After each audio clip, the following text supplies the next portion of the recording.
Siempre que hablamos del límite de una función, definitivamente hay una palabra clave en dicha frase, y me refiero a la palabra función. Así que es muy importante tener en cuenta que no deben de haber dudas sobre conceptos básicos relacionados a una función.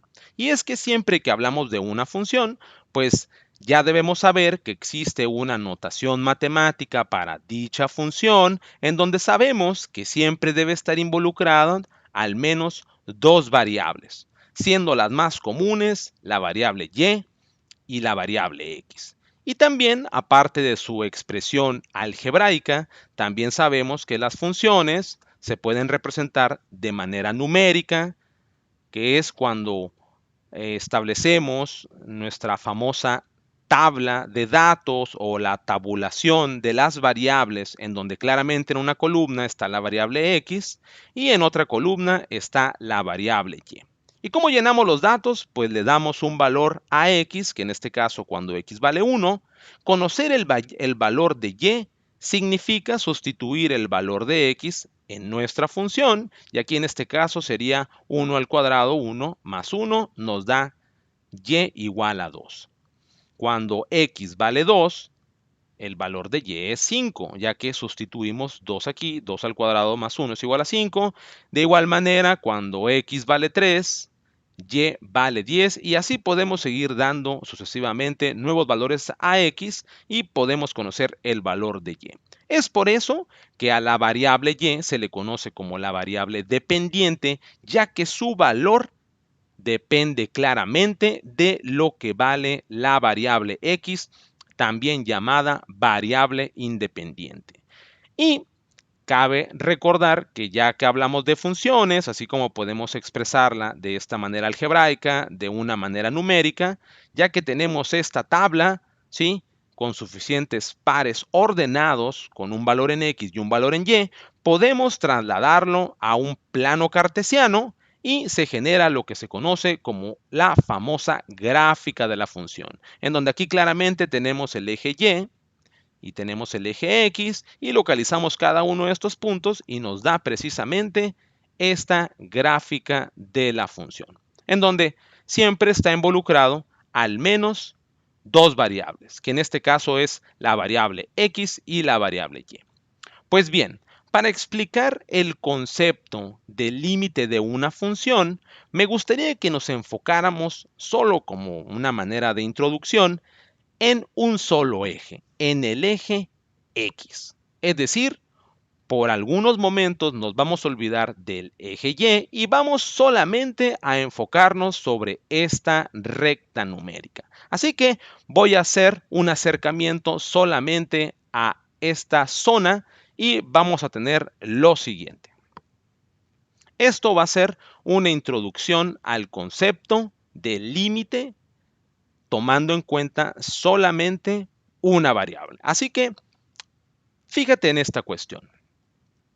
Imagina que te pido que me proporciones cuál es el número más cercano al 1 sin llegar a ser 1. Es decir, dime cuál es el número más cercano a 1 sin ser 1.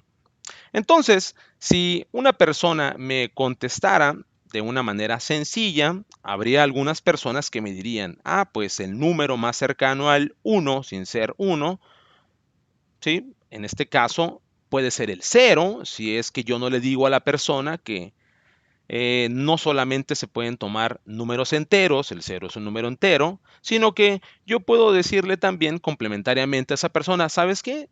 Puedes también tomar valores decimales. Entonces alguna persona podría decirme, bueno, ¿sabes qué? El punto 9 es un valor cercano al 1. Pero también otra persona podría llegar y me podría decir, ¿sabes qué? El punto 99 es aún más cercano.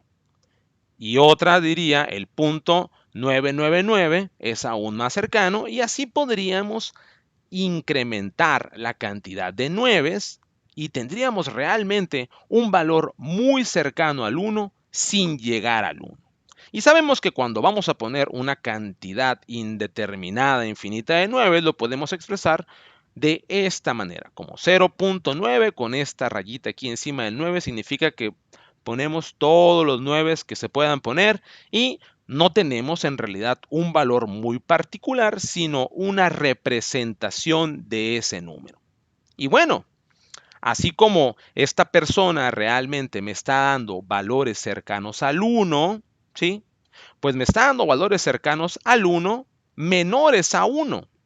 Pero también me puede proporcionar valores cercanos al 1 que sean mayores al 1, como por ejemplo el 2, si es que solamente tomamos números enteros, o me puede dar el 1.1, el 1.01, 1.001, 1.001 y podemos agregar una cantidad indeterminada de ceros aquí en esta posición, así como aquí agregaríamos una cantidad indeterminada de 9. El punto es que, como te podrás dar cuenta, un valor en particular cercano al 1 resulta ser algo irónicamente complicado de establecer. Así que existe una simbología mejor para esta situación en donde podríamos decir que lo que nos interesan son valores de X que tienden, que es lo que representa esta flecha, que tiende al 1 sin llegar a ser el 1 tal como lo indica este símbolo de prohibición. Así que para iniciar, estamos ahorita solamente estableciendo estas condiciones, tomando en cuenta un eje, el eje de las X. Observa muy particularmente que aquí nos estamos refiriendo a una cantidad infinita de valores, ¿sí? Que se aproximan al 1 sin llegar a ser 1. Y puede resultar un tanto extraño de entender porque cuando uno piensa en cantidades infinitas, pues generalmente uno piensa en 1 millón, 2 millones, 3 millones, tender hacia el infinito, pero en realidad no ocupas salirte muy allá de esta pequeña zona, pequeña entre comillas, entre los números del 0 al 2, para darte cuenta que realmente en esta sección hay una cantidad infinita de valores que conforman precisamente un sector de los famosos números reales. Y ahora, ¿qué sucede cuando en vez de manejar un solo eje, involucramos el eje y también? Es decir, hablamos de una función como previamente lo vimos, en donde vamos a tomar como referencia la función x al cuadrado más 1, en donde aquí tenemos su representación numérica y tenemos su representación gráfica. Vamos a tomar esta función como referencia para explicar cómo es que podemos trasladar el comportamiento explicado anteriormente, ahora involucrando dos ejes. Vamos a enfocarnos solamente en esta sección de la gráfica en donde están nuevamente involucrados los valores desde el 0 hasta el 2. Cuando hablamos del límite de una función, existe una nomenclatura muy particular, que es la siguiente. Se escribe el límite de una función, ya que estás involucrando dos variables, por consiguiente es una función, cuando x tiende a un número, que ese número le vamos a llamar el número a, es igual a un valor expresado con la letra L mayúscula, que es el valor de dicho límite. Así que en este caso estamos hablando de la función que ya previamente mostramos, que es x al cuadrado más 1, y podemos evaluar el límite de esta función cuando x tiende a 1. ¿Y qué significa esto? Bueno, significa que cuando yo me aproximo al 1 en el eje x, como ya vimos anteriormente, voy a hacer ese mismo recorrido, pero sobre la gráfica de la función, que es como está representado a través de estas flechas. Y lo que realmente me interesa es ver ese recorrido en x cuando x tiende a 1, hacia dónde tiende este recorrido sobre la gráfica de la función, pero no en su valor del eje x, sino en su valor del eje y, en donde aquí claramente podemos ver que cuando x se aproxima a 1 sin llegar a ser 1,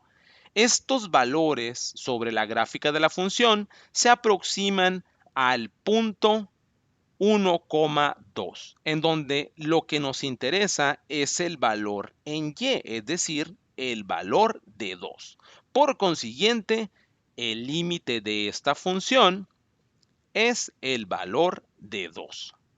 Y claro, evaluar un límite, así como te lo acabo de mostrar, es muy sencillo si es que tenemos la representación gráfica de dicha función. Sin embargo, también existe una manera algebraica analítica de analizar los límites que, como te podrás dar cuenta, es tan sencillo como sustituir hacia donde tiende x en la función donde estás evaluando el límite. Por eso aquí, en vez de tener x, sustituyo el 1 y me queda 1 elevado al cuadrado más 1 es igual a 2, que coincide con nuestro análisis en la representación gráfica de esta función.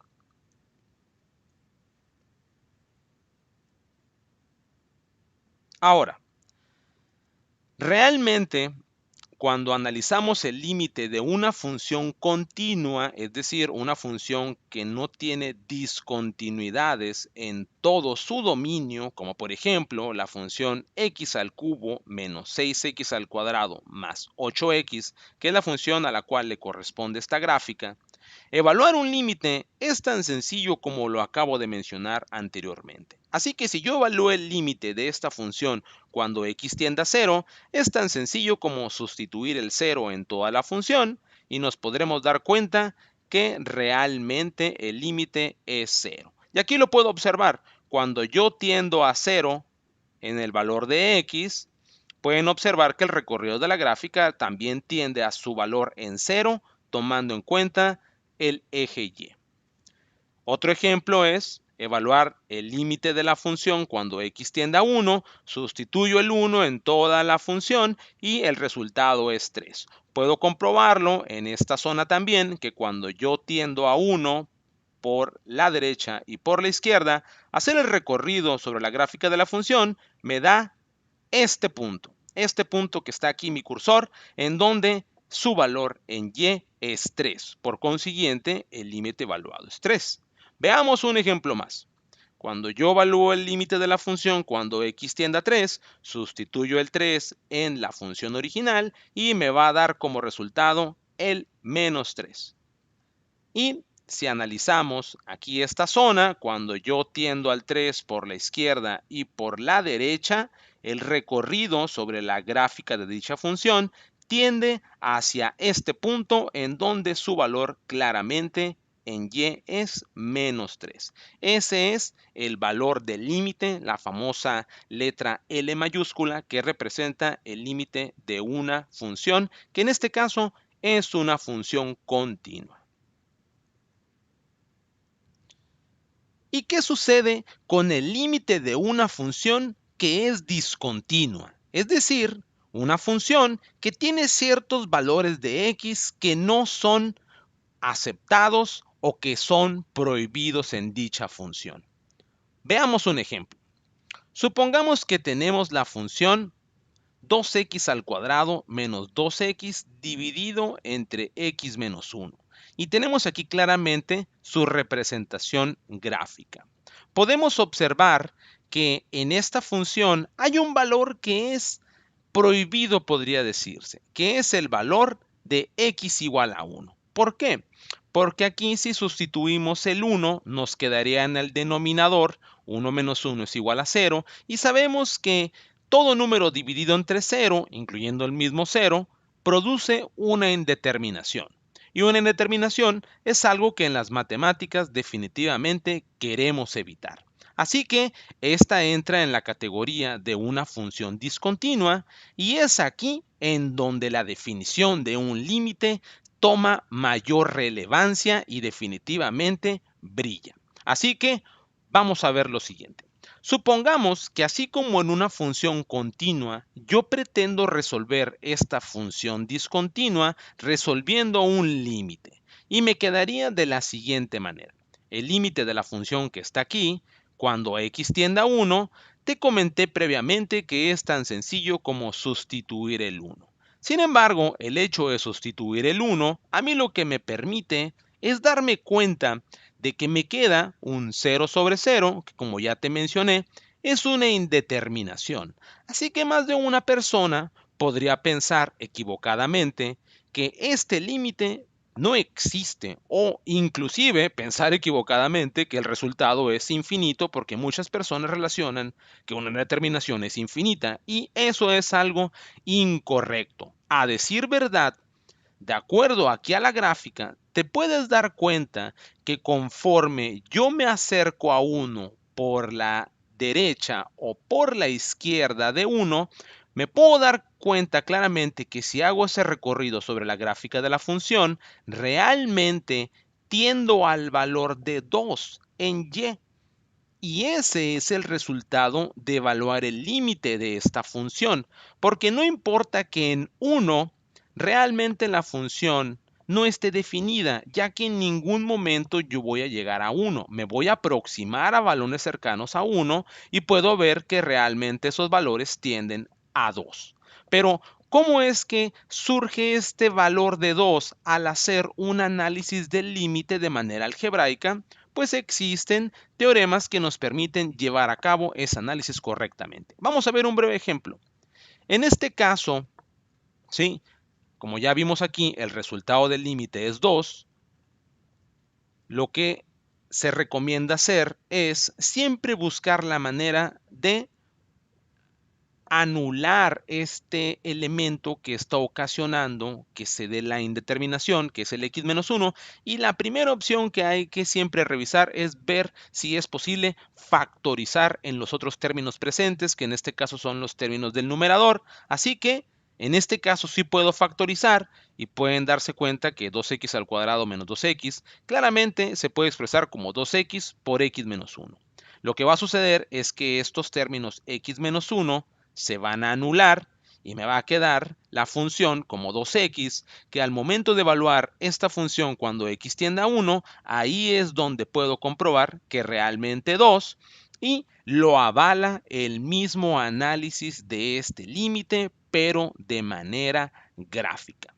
Así que ese es un ejemplo de cómo se puede evaluar un límite, ya sea de una manera algebraica analítica y de una manera gráfica. Pero, así como vimos con anterioridad, las funciones pues tienen tres maneras de representarse, que también es la numérica, así que en este caso también podemos analizar numéricamente este límite. ¿Y qué es lo que implica analizarlo? Bueno, pues si tienes tu tabulación de esta función, que es como se presenta aquí, observa que proporcionamos datos cercanos al 1, que es hacia donde tiende la x. Entonces tenemos datos menores a 1 y mayores a 1 y también datos correspondientes a la variable dependiente y.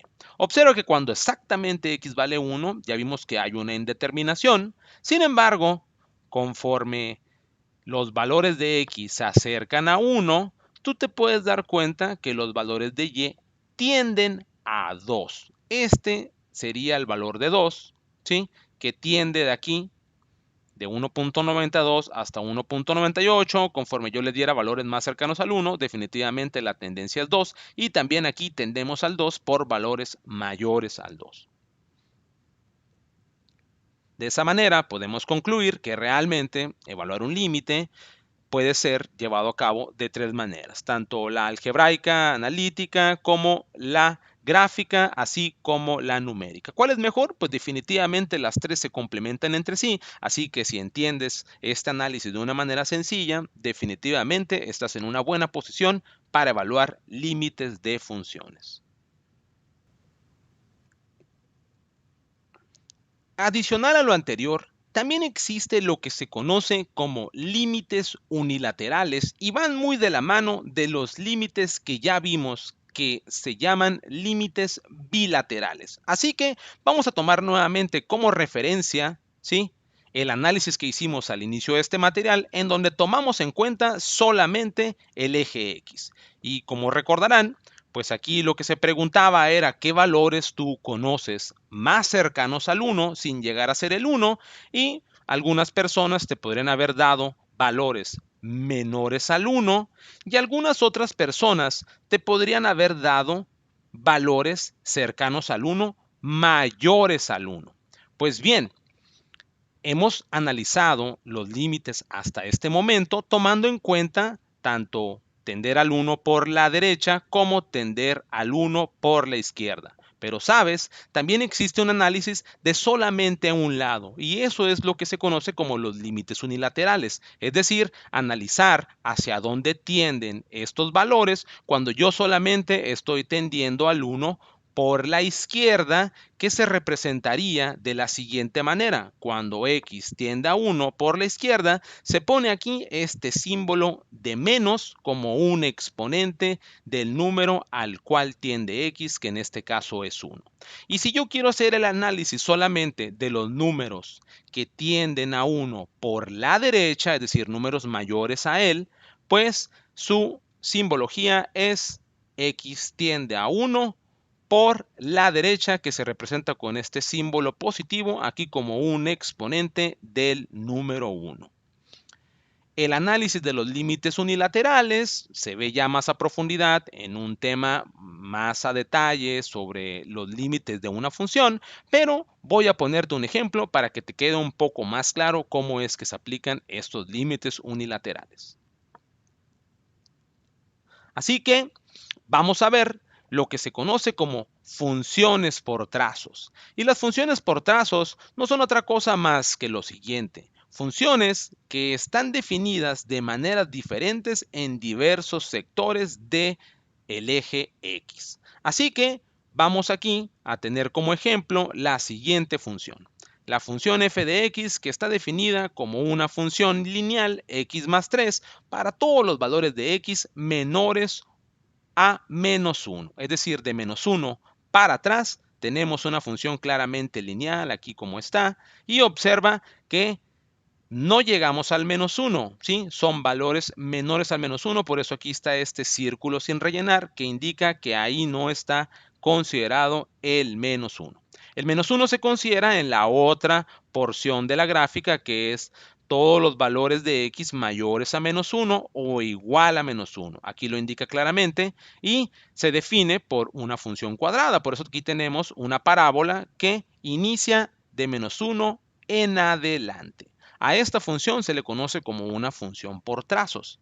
Y ahí es donde se aplican de una manera muy importante los famosos límites unilaterales. Observa el siguiente ejemplo. Supongamos que nos piden evaluar el límite de esta función cuando x tiende a menos 1 por la izquierda, es decir, por los números menores a menos 1, por esta zona. Por aquí, donde dice esta flecha, hacemos el recorrido sobre la gráfica de la función y nos podemos dar cuenta que tendemos al valor de 2 en y. Por eso, este límite unilateral, su resultado es 2. Si evaluamos el otro límite unilateral, que es el límite de la función cuando x tiende a menos 1, pero por la derecha, aquí tendemos a menos 1 por la derecha, como lo indica esta flecha, podemos hacer el recorrido sobre la gráfica de la función y podemos darnos cuenta que tendemos al valor de 1 en y. Por eso este límite unilateral es 1. Y no está de más anticiparte que cuando se evalúan los límites unilaterales, podemos deducir si un límite bilateral existe o no existe, ya que existe un teorema que nos dice que una condición para que un límite bilateral exista es que sus límites unilaterales existan y sean iguales. Como aquí en este caso, estos límites son diferentes, se dice que el límite bilateral, es decir, tender a menos 1 por la derecha y por la izquierda, definitivamente no existe gracias a este análisis de límites unilaterales. Y finalmente, para concluir con este material, voy a hablar muy brevemente sobre qué relación tiene el cálculo de los límites que ya vimos y la derivada de una función. Pues bien, resolver límites de una manera como la hemos visto, como los límites que están aquí, pues definitivamente debe de involucrar la aplicación de ciertos teoremas. Y esos teoremas se ven con mayor detalle y profundidad en un curso de cálculo diferencial. La idea es que este análisis visto, ¿sí?, se utiliza, tiene un rol protagónico al momento de ver un tema como la interpretación geométrica sobre la derivada de una función. Existe un paso al momento de ver la derivada de una función en donde se aplica de una manera muy importante, ¿sí?, el límite de una función. Y por eso es que en un curso de cálculo diferencial, el análisis de un tema de límites de una función conlleva básicamente toda una unidad de aprendizaje.